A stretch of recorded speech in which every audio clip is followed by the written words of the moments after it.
Le droit routier regroupe principalement deux aspects.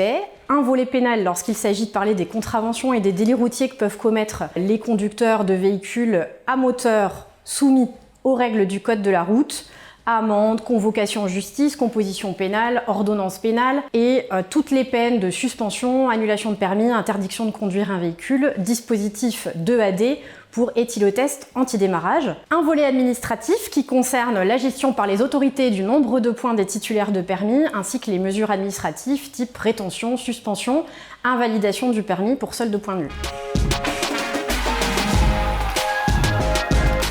Alors qu'on ait commis une infraction ou pas, le plus souvent, le premier réflexe c'est de consulter un site internet. Trop souvent, les informations ils sont totalement fausses, non vérifiées, voire elles sont justes mais difficiles à comprendre pour un non-juriste.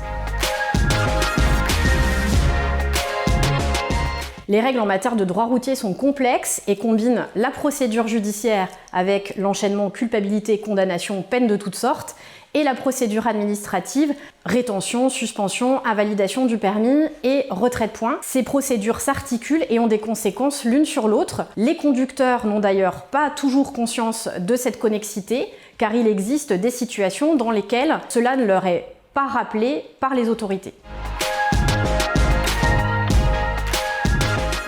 C'est difficile parce que chaque cas particulier mérite d'être étudié pour permettre aux conducteurs de se défendre au mieux, tant vis-à-vis de l'autorité judiciaire que de l'autorité administrative. La défense des automobilistes, ce n'est pas seulement synonyme de nullité de procédure, elle est d'abord la possibilité de comprendre les enjeux de la situation et de choisir la meilleure stratégie de défense qui permet de préserver au mieux ses intérêts. Les erreurs sont nombreuses et récurrentes, notamment dans la manière dont on retire les points, et elles entraînent parfois des conséquences dramatiques pour les conducteurs qui voient leur permis invalidé suite à des stages de récupération de points non pris en compte ou des points retirés plusieurs mois, voire plusieurs années après la commission d'une infraction. Il y en a beaucoup, mais on peut dire que la situation des conducteurs titulaires de permis étrangers est souvent très complexe. Les règles sont souvent ignorées, même par les autorités de contrôle, qui donnent parfois des informations erronées aux automobilistes lors des contrôles routiers. Alors la digitalisation, c'est pratique pour traiter rapidement les demandes, mais cela rend difficile pour le conducteur d'obtenir des réponses à ces questions, notamment au téléphone, car les services administratifs ne sont plus joignables ou plus accessibles physiquement, notamment avec la fermeture des guichets en préfecture. L'avantage d'avoir un intermédiaire et quelqu'un au téléphone permet de faciliter l'interaction.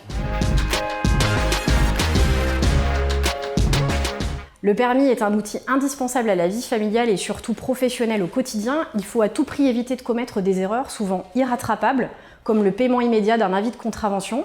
Solliciter rapidement les conseils d'un avocat compétent permet de définir la stratégie qui va préserver les intérêts de chaque conducteur. Loi et moi met justement à disposition une offre qui permet de vous entretenir pendant 30 minutes avec un avocat expérimenté et compétent sur la question. Je dirais conseil numéro 1, prendre un conseil auprès d'un avocat avant d'agir, et conseil numéro 2, le faire rapidement.